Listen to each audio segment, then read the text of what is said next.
If you're heading to Cuenca, Ecuador and want to make the most of your stay, I've put together a list of 30 things in this video you might want to see while you're here. We spent 3 months in the city, so I focused on spots and activities that were genuinely worth your effort. The ones that stood out to us for beauty, history, and uniqueness. Cuenca packs a lot into a walkable UNESCO World Heritage Center with stunning colonial architecture, iconic blue domed cathedrals, scenic river walks, and easy access to incredible Andean nature just outside of town. In this video, I'll walk through all our top picks, but I'll leave the Google Map pin locations in the description box below. Now, there will be things on this list that might not be on yours, so if that's the case, share your top picks in the comments below. Let's jump right in. First up, and arguably the most obvious first stop, would be the Immaculate Conception Cathedral, better known as the New Cathedral, the city's most iconic landmark right in Parque Calderón. This massive structure dominates the historic center with its 3 striking blue domes, and you can see this from almost anywhere in town. Construction started in 1885 and took nearly a century to finish. It was originally planned to be even taller, but the towers were scaled back for stability. The facade mixes alabaster, local marble, and pink Italian marble inspired partly by the St. Peter's Basilica in Rome. Inside, it's spacious enough for thousands, with beautifully stained glass windows, impressive archways, and a huge main altar. It's a quick, worthwhile stop, so you can admire the exterior from the park, or you can step in the serene interior, and if it's open, climb all the way to the top for panoramic views of Cuenca's rooftops. Which leads me to number 2. Many people just admire the iconic blue domes from outside or at ground level, but few realize you can go up for incredible panoramic views. For a small fee, usually around $2, you can buy a ticket at the side entrance or the booth just right inside near the cathedral. Then it's a narrow, winding staircase, about 150 to 165 steps to the top. Wear comfortable shoes, take it slow, but not to worry, there are resting points along the way.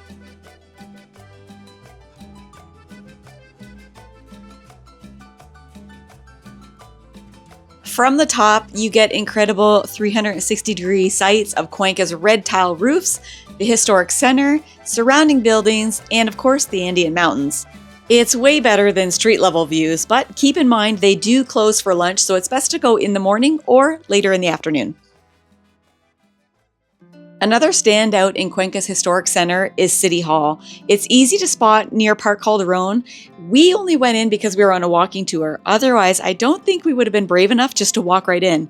But you can, so don't hesitate to pop your head into buildings and see if they're open to the public. If they're not, they'll politely let you know and you can just go on your way. But you'll be surprised what you'll find. City Hall was built between 1922 and 1926 as the headquarters for the Banco del Azuay, the region's first major bank. The elegant exterior is photogenic, and the ground floor often hosts free or low-cost art exhibitions in the spacious gallery. There's also an operational bank inside, monitored by heavily armed guards.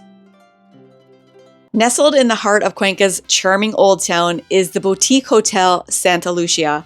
It's a hidden gem for travelers seeking history and elegance, housed in a beautifully restored colonial mansion built in 1859. This boutique hotel blends timeless architectural charm and modern comforts. Once you step inside, you'll discover an elegant, central Spanish-style patio, original wooden beams, intricate moldings, and uniquely decorated rooms. Santa Lucia offers a perfect mix of luxury, heritage, and genuine Ecuadorian hospitality, making it one of the city's most beloved stays. Right on the corner of Parque Calderón, you cannot miss Mansion Matilda. It is an upscale restaurant and tea room.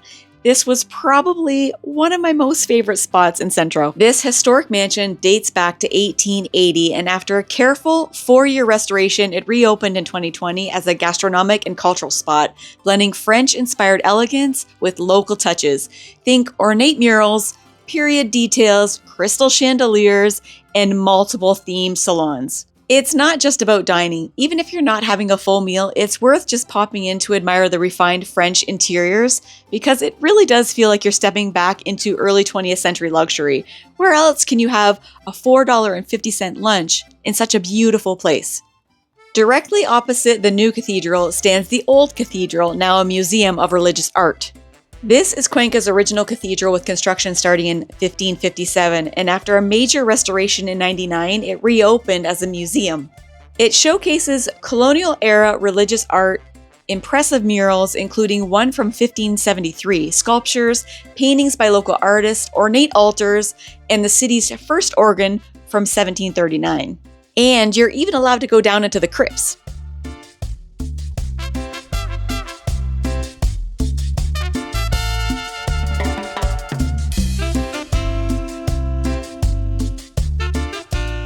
Entry into the museum is $3, and it's a quick, peaceful visit. Wandering the chapels and into the rooms takes about 20-30 minutes. You get a real sense of Cuenca's early colonial and religious history. A worthwhile stop if you're already in the main square with no big crowds, just solid historical value. Literally right next to the new cathedral and overlooking Parque Calderón is Seminario San Luis. It dates back to 1813, and it became the region's main center for higher education in the early 19th century. The real draw is stepping into the serene interior courtyards, especially at Christmas time, I might add, because it offers the best close-ups of the new cathedral's iconic blue domes. It's a peaceful, photogenic spot with history, charm. It's a quick 5-10 minute visit to wander the patios, snap a couple photos, or maybe even grab a bite to eat at one of the many restaurants. Just a few steps from Parque Calderón, you'll find Plaza de las Flores. It's a small, lively, open-air flower market that's often ranked among the world's top outdoor flower markets. This pedestrian-friendly plaza is filled with vendors selling fresh-cut roses, orchids, lilies, tropical blooms, and potted plants 365 days of the year. The air is thick with sweet floral scents, and the vibrant colors make it one of the most photogenic spots in town. It's free to wander or stroll through, snap a couple photos, and maybe grab an affordable bouquet for yourself. It's an easy one to add to your route for a burst of color and local life. And while you're at the flower market, look for Agua de Pitamas. It is Cuenca's famous traditional herbal drink sold by vendors right next to the flower stalls. This bright pink beverage is made from rose and carnation petals and other medicinal herbs and flowers. Its tonic is calming, sweat-inducing for fevers, and refreshing. And only 75 cents a cup, we had to try it. Is it flowery? It is. It tastes like a lot of plants. It's a very botanical drink. It's not bad. It's not bad. It's interesting. It's a different flavor. It tastes like I would say fruit juice, but more like a flower juice. Okay. I would say don't go by the smell, go by the taste. Yes, it's very botanical, like Jay said. But it's good. I like it. Not too far from the flower market is Plaza de San Francisco, a lively, pedestrian-friendly square that's been revitalized and is now a bustling open-air market. This plaza has roots going back to 1558 as one of Cuenca's earliest commercial spaces. Today, it's packed with affordable vendors selling clothes, shoes, alpaca sweaters, hand-embroidered items, crafts, and everyday goods. Great for browsing local bargains and people watching. The atmosphere is authentic and energetic, with street performers and events happening almost every weekend. Here you can take your picture with the famous Cuenca sign with the cathedral in the background, or you can try a tasty treat from one of the street vendors. You will not be disappointed. Another architectural standout is the Provincial Court of Justice, practically across from the Old Cathedral on Parque Calderón. This impressive neoclassical building was built between 1926 and 1929, originally as the University of Cuenca. It housed the university until the 1960s, then it transitioned to the Supreme and Provincial Court in 1959. This is another one of those buildings I wouldn't think to go into if we weren't on a walking tour, but if the main entrance is open, step into the ground floor lobby and take a quick look. It has stunning local marble walls, a central patio, occasional art displays, and a serene atmosphere. Taking a peek from the entrance or taking the stairs to the second floor is definitely worth the look around. Walking the beautifully arched hallways feels like you've stepped back in time. It's definitely a place you need to add to your list. For one of the best overall perspectives of Cuenca, head to the Turi lookout point, perched on a hill about 4 or 5 kilometers just south of the historic center. This elevated spot delivers sweeping 360-degree panoramic views of the city's red tile roofs, the iconic blue domes of the cathedral, and the winding Tomebamba River. The White Church of Turi anchors the area, adding a photogenic backdrop, making it especially striking at sunset when the city's lights come up or during the holidays with the many firework displays. Getting there is pretty straightforward. You can take a taxi for $3 to $5 from the downtown. You can take a local bus marked Turi for 35 cents, hop on a double-decker bus tour for $10, or if you're adventurous enough, you could walk there. At the top, you can enjoy free panoramic views from the main lookout, shop at nearby artisan stalls, or grab a bite to eat at one of the many hillside restaurants. As mentioned earlier, not only can you get to the Turi Lookout on the double-decker bus, but you can see many of the places I'm going to mention in this video if you decide to do the bus tour. I recommend doing this the first week when you arrive, just to get the lay of the land and pick out the spots that you find interesting so that you can go back to them on your own and spend more time there. It's a popular panoramic sightseeing option that departs regularly from Parque Calderón, and tickets are $10 a person. There are bilingual guides in Spanish and English that narrate facts about the history, architecture, and local life as you ride up to the Turi Lookout Point. It's great for photos from the upper deck. Bring sunscreen, wear a hat, and pack an umbrella for those sunny and rainy days. If you're looking for an authentic shopping experience, you'll have to check out the Feria Libre, also known as Mercado El Arenal, Cuenca's largest sprawling open-air market. This is where locals from the region come for their weekly and daily shopping. Endless rows of the freshest, cheapest produce, meats, seafoods, roasted porks, plus clothing, shoes, household goods, electronics, plants. I could go on and on and on. You can even get your hair cut here. It's pretty much anything you can imagine. It's the main wholesale and retail hub for the province, busiest on Wednesdays and Saturdays. But I will warn you, it can be chaotic. Luckily, it wasn't when we were there, but it can be crowded and a sensory overload experience with strong smells, dirt floors, shouting vendors, and a chance to haggle for bargains. It's not polished like downtown, so be prepared. Take minimal valuables, wear comfortable shoes, bring small bills, and change. You could spend 30 minutes here or 3 hours, but it gives you the most authentic taste of local culture and unbeatable prices. If calmer spaces are your vibe, you'll love walking along the river here in Cuenca, and what's great is that there's 3 to choose from: Yanuncay, Tomebamba, and Tarque, which weave through the city with well-maintained linear parks and paths. The Tomebamba River offers the easiest access from the historical center. It has wide paved walkways on the north bank, grassy areas, benches, and lots of trees. It's perfect for a gentle stroll, having the rush of the water and the bird calls as your soundtrack. A bit further south is Yanuncay. It features long, tree-lined dirt and paved trails, often quieter and fewer crowds, great for longer meditative walks, passing under bridges, and open green spaces where families picnic and play. The Tarque provides more secluded, nature-focused paths, less urban with calmer vibes and scenic spots for unwinding. Just south of the historic center, across from the Tomebamba River, is the Parque de la Madre. It's a vibrant, family-oriented urban park often called one of Cuenca's green lungs. Remodeled in 2013, it features well-maintained 3-lane athletic track, plenty of free outdoor exercise machines, extensive playgrounds, and a short zip line for kids, and lots of open green space. There's also a municipal planetarium for occasional shows and an amphitheater for events and some art pieces as well. It's a perfect spot for people watching, to read a book, or have a picnic with friends. Another relaxing escape in Cuenca is to stroll through the Botanical Gardens. It's a serene, green oasis along the banks of the Yanuncay and Tarque rivers in the southern part of the city. The Botanical Gardens showcase native Andean plants, local ecosystems, and thousands of species unique to the region.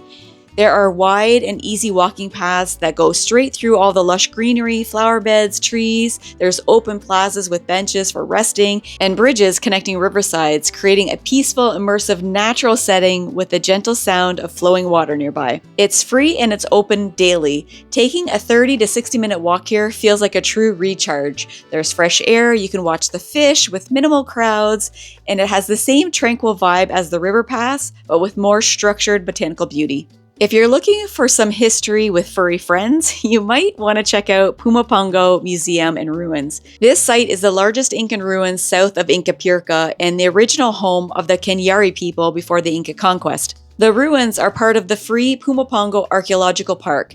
It's a peaceful outdoor area with ethno-botanical gardens featuring over 230 native Andean plants. You'll see grazing llamas in the distance, and they also have a bird rescue center.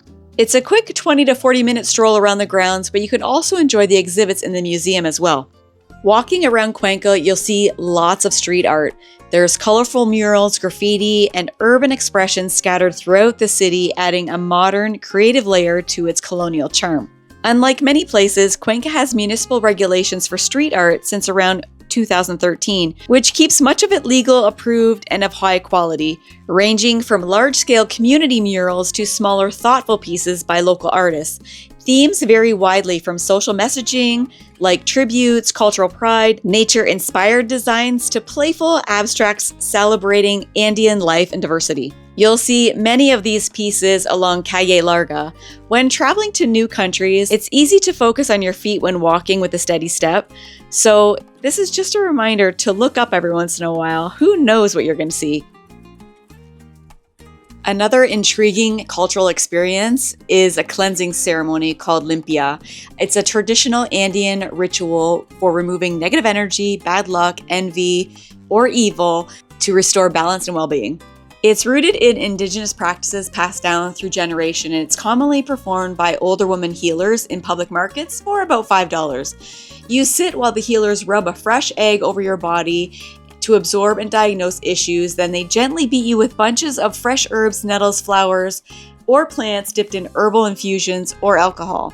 The whole process takes about 5 to 10 minutes, and it feels intense but refreshing. For a soothing thermal escape just 15 minutes west of Cuenca's historic center, head to Nova Aqua Spa in Banos, part of the famous hot spring area. This modern, adults-only facility offers large outdoor thermal pools with volcanic minerals for relaxation and skin benefits, plus contrast hot and cold pools, a natural steam bath, dry sauna, volcanic mud cave, and lounges outside in the grassy area. Entrance fees start at $18 per person for basic access, which includes a towel, robe, and a cap, with available upgrades for massages. It's easy to reach by taxi, local bus, or if you're adventurous enough, you can walk. Just a few hours delivers genuine rejuvenation. It's a solid mid-range option for a thermal bath experience. For an unforgettable Andean adventure just outside of Cuenca, you're going to want to head to the Cajas National Park.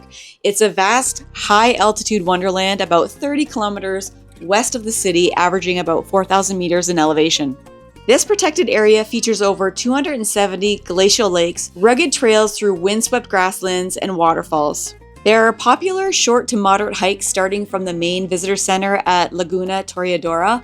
It's an easy 1 to 2 hour loop around the lake with stunning views. The dramatic rocky peaks, lakes, and wildflowers make it one of Ecuador's most rewarding nature spots, perfect for photography or a refreshing escape from the city streets. Getting there is easy and budget friendly. Just take a bus from Cuenca's Terminal Terrestre, and it's about $3 per person for one way.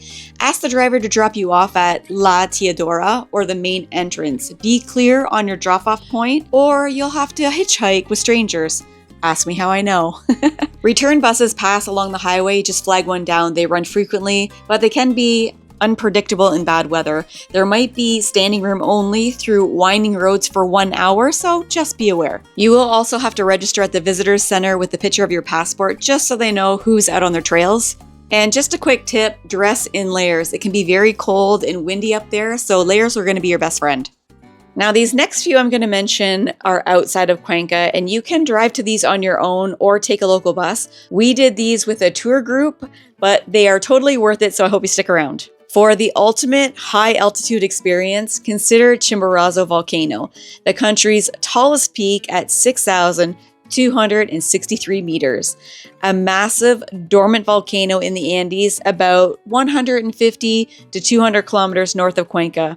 That's roughly about 4 to 6 hours on a bus. What sets Chimborazo apart from the rest is that it sits on the bulge of the equator, so at its summit, it's the furthest point from the planet's center, technically making it the highest spot on Earth when measured that way, even further from the core than Mount Everest. This extinct giant is glacier-capped year-round, dominating the landscape with its imposing snow-dusted cone visible from afar on clear days. Altitude hits hard. Whew, this altitude's kicking my butt. So you'll have to acclimate first and go slow. Full summit climbs are strenuous and guided only if that's something that you're wanting to do. Best times to visit are the dry season, which is June to September, so you have a high chance of seeing the volcano in clear skies. For one of Ecuador's most legendary rail experiences, you're going to want to take the Devil's Nose train from the small Andean town of Alausi, about 4 hours north of Cuenca by bus. Luckily for us, it reopened in 2025 after years of closure, and it's famous for its daring engineering. The train descends over 500 meters in just 12.5 kilometers via a series of dramatic switchbacks carved into the sheer rock face nicknamed the Devil's Nose. The round-trip ride from Alausi station takes about 2.5 hours. You'll enjoy panoramic Andean views, deep gorges, and the thrill of the train reversing direction on the switchbacks. There's also cultural dancing, crafts, and a place to have a coffee break, and tickets are around $30 per person. For Ecuador's ultimate adventure playground, head to Banos de Agua Santa, about 7 hours north of Cuenca by bus. Known as the gateway to the Amazon and Ecuador's adventure capital, Banos blends thrilling activities with natural beauty. You can soak in the thermal baths, chase dozens of waterfalls along the famous Ruta de la Cascades, either by bicycle or you can drive, head to the adventure park to go ziplining, bungee jumping, walk on a glass-bottom bridge, all budget-friendly and easy to do. The town itself is very walkable and you are surrounded by beautiful mountainous landscapes. It's a refreshing, adrenaline-fueled contrast to quieter spots, perfect as a multi-day side trip for nature lovers and thrill seekers. We actually did this trip on our own and it was a nice 2-day getaway. And if you do plan on going to Banos, you cannot miss the Devil's Cauldron. It's one of the country's most powerful and iconic waterfalls. This massive waterfall drops around 80 meters into a narrow gorge on the Rio Verde, creating a roaring, misty cauldron-like pool plunge below, named for its swirling, ferocious power and shadowy rock shapes that some might say resemble the devil's face. This site blends raw nature with adventure, with multiple viewpoints, a suspension bridge over the river, stairs carved into the cliffs, and platforms where you can get soaked from the heavy mist. Entry is $3 per person, and the paths have steep stairs, slippery and muddy sections, so be sure to wear good grippy shoes. A couple of hours will give you plenty of time to snap some epic photos and feel the power of Mother Nature.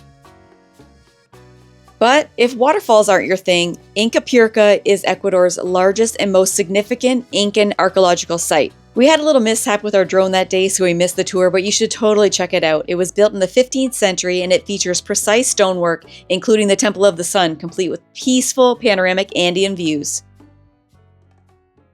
Every year from January 1st to the 6th, the small Andean town of Piero transforms into a whirlwind of color, rhythm during this famous Devil's Dancing in the Street festival. Hundreds of dancers take over the streets in wild, handmade costumes.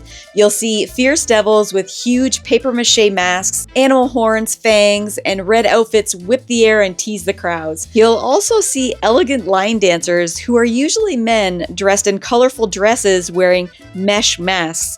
And these street sweeper characters, they all join in the chaos. There are live brass bands blasting traditional songs driving the non-stop procession that celebrate the new year with joyful rebellion.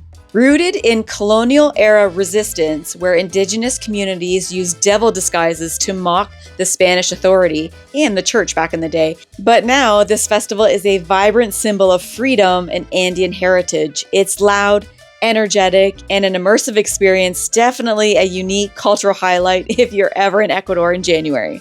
We were fortunate enough to be in Cuenca for 3 months with celebrations from Halloween all the way through to the new year, and I have to say, I've never been in a country that has as many parades and firework displays as Cuenca. Their lighting of the Christmas tree celebration was spectacular.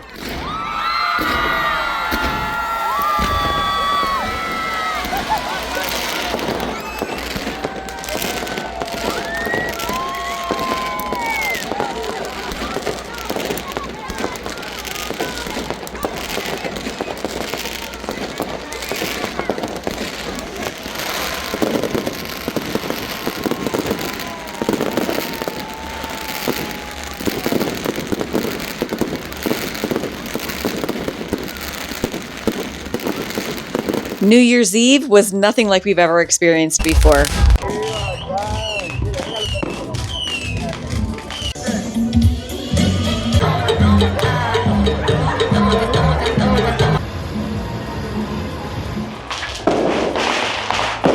We also had the opportunity to see the Christmas orchestra by the university. Another must-do.